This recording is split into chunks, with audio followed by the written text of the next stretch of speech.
Toujours dans le cadre de cette édition, nous avons l'immense plaisir de recevoir M. Patrick Katengo Mafo. Il est le président national du Forum national de la jeunesse congolaise. Bonsoir, M. Patrick Katengo Mafo. Bonsoir, monsieur. Le plaisir est pour moi d'être reçu par vous. Oui, donc tout le monde sait, la majorité de la population en Afrique, c'est une population jeune, entre 18 et 35 ans. Et vous êtes donc le président national du Forum national de la jeunesse congolaise, un pays qui compte autour de 80 millions d'habitants. Quelles sont les stratégies que vous envisagez de prendre, envie donc de profiter de ces potentiels énormes que dispose votre pays en collaboration avec les pays voisins? Merci beaucoup. D'abord, ce que nous devons mettre, c'est d'entrevoir toutes les possibilités qui puissent créer l'intégration culturelle et entrepreneuriale au niveau de nos deux pays. Nous appartenons à un pays riche, immensement riche, mais il faudrait cette fois-là que la fondation arrive à se croiser avec la toiture. Et je crois que c'est pas moi, si je vais encore essayer de me faire comprendre, c'est que la fondation qui est une formation de base, une éducation de base, et la toiture, je la considère comme étant une pratique, c'est-à-dire ce qu'on a appris à la base et ce qu'on doit appliquer au niveau du sommet. Alors, les jeunes que nous sommes en RDC tout comme au Rwanda, et donc si nous n'arrivons pas à entreprendre, c'est qu'on aura une jeunesse qui n'a pas de travail. Si nous n'arrivons pas à avoir une jeunesse qui fait face à la compétitivité, c'est que nous risquerons de voir les autres qui viendront faire ce travail à notre propre place. Et donc, nous devons pousser ces jeunes à pratiquer l'entrepreneuriat et en même temps arriver à avoir des approches purement culturelles de manière à rendre et à développer nos entités. Voici ce qui doit beaucoup plus nous concerner, voici ce qui doit beaucoup plus nous unir de manière à voir nos pays aller de l'avant. Voilà pourquoi il y a de ces choses que nous pouvons tirer au Rwanda comme un modèle de leadership et aussi en RDC, un pays qui est immensement riche. Et les deux, lorsque nous arrivons à le mettre ensemble, nous pourrons avoir cette jeunesse qui ne va pas fuir nos pays et aller mourir dans des mers pour aller à l'extérieur. Ici, au Rwanda, j'ai rencontré des jeunes qui émergent, M. Alain Tchenke, avec qui j'ai échangé, avec son entreprise ici, qui connaît aussi une promotion, et vous sentez que l'État offre toute une politique d'investissement et d'encourager cette jeunesse à investir dans nos pays. J'ai croisé le docteur Awazi qui est ici plus de 20 ans et il me raconte comment est-ce qu'il se sent chez lui. Et donc, c'est tout ça de bon que nous devons tirer et surtout le faire consommer à nos populations respectives et que nous voyons les mieux vivre ensemble en s'appuyant sur l'entrepreneuriat et la culture. En effet, il y a des gens au niveau de la société civile qui travaillent pour le développement des deux pays, aussi bien la République démocratique du Congo que le Rwanda. Malheureusement, dans les médias sociaux, il y a des messages qui sont véhiculés parlant de certaines réalités qui ne sont pas vraies. Et vous avez eu l'occasion d'être ici, vous avez visité, vous avez traversé la ville, vous avez pu rencontrer des entrepreneurs rwandais, des frères que vous avez connus il y a plusieurs années. Quelles sont vos impressions après avoir visité? Écoutez, j'ai des sentiments de joie. L'impression est tout à fait positive. C'est pourquoi à un certain moment, il faut éviter les jugements des valeurs de loin. Il faut par moment approcher, comme à Lingala, Et souvent, il y a eu même d'autres musiciens qui ont chanté le wenge, qu'on jugeait Mutona Musika, Isamabe. Donc, il faut éviter de juger quelqu'un de loin.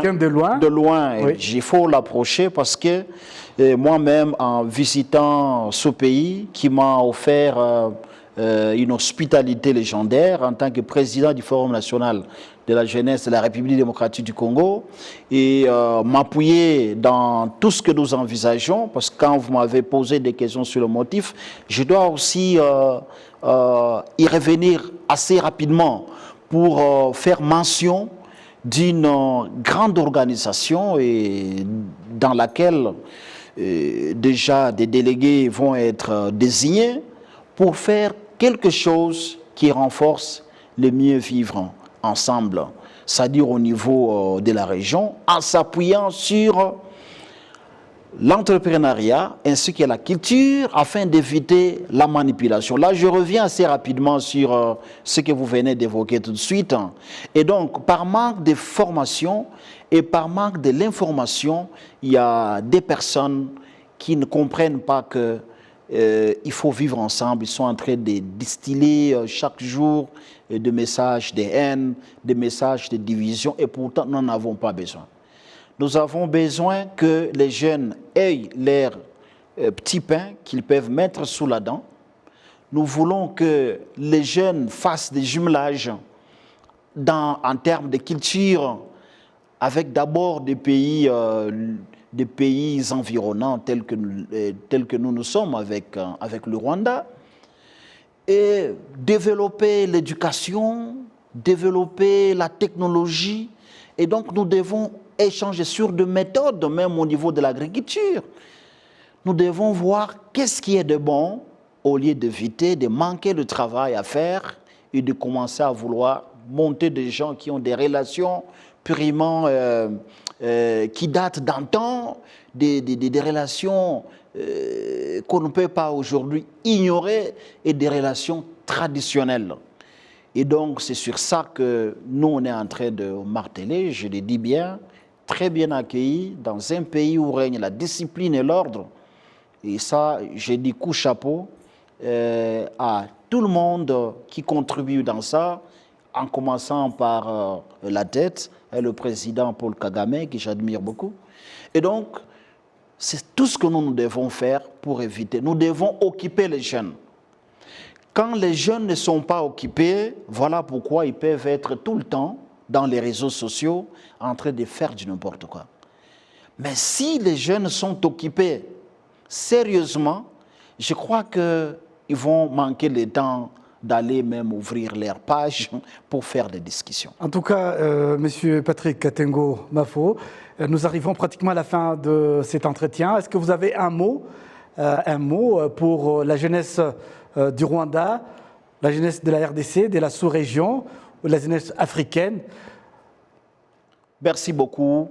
Et mon fort que je peux adresser aux jeunes de la RDC, et ceux du Rwanda et même les jeunes de toute la région, c'est d'éviter des distractions, d'éviter la manipulation, d'éviter l'instrumentalisation.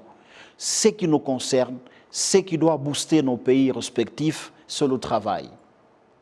Nous avons juste besoin de certains canaux sur lesquels nous devons nous appuyer nous devons éviter chaque fois de nous lamenter. Ce n'est plus le moment. Nous devons nous mettre au travail en appliquant aussi un dialogue générationnel. Entre les vieux, les petits, le moyen, nous devons nous mettre ensemble. Nous devons nous respecter. Nous devons respecter nos rapports. Nous devons identifier nos forces et nos faiblesses et avoir cette modestie de demander là où on peut demander pour que nous puissions voir nos entités aller de l'avant. Et donc, nous avons besoin d'une véritable intégration régionale. Nous avons besoin de la paix, nous avons besoin des échanges pour décourager tous les démons de division qui n'acceptent jamais que nous pouvons nous mettre et développer nos entités. Et donc, nous avons beaucoup de choses à tirer au niveau du Rwanda, tout comme le Rwanda a aussi beaucoup de choses à bénéficier au niveau de la RDC, et ça doit être des rapports, des gagnants-gagnants, win-win. Voilà. C'est donc sur ce mot du rapport gagnant-gagnant entre, d'une part, la RD Congo et le Rwanda, la jeunesse des deux pays, que nous allons boucler cet entretien. Je rappelle que notre invité était M. Patrick Katengo Mafo, qui est le président national du Forum national de la jeunesse congolaise. Merci, M. Katengo Mafo. C'est moi qui vous remercie.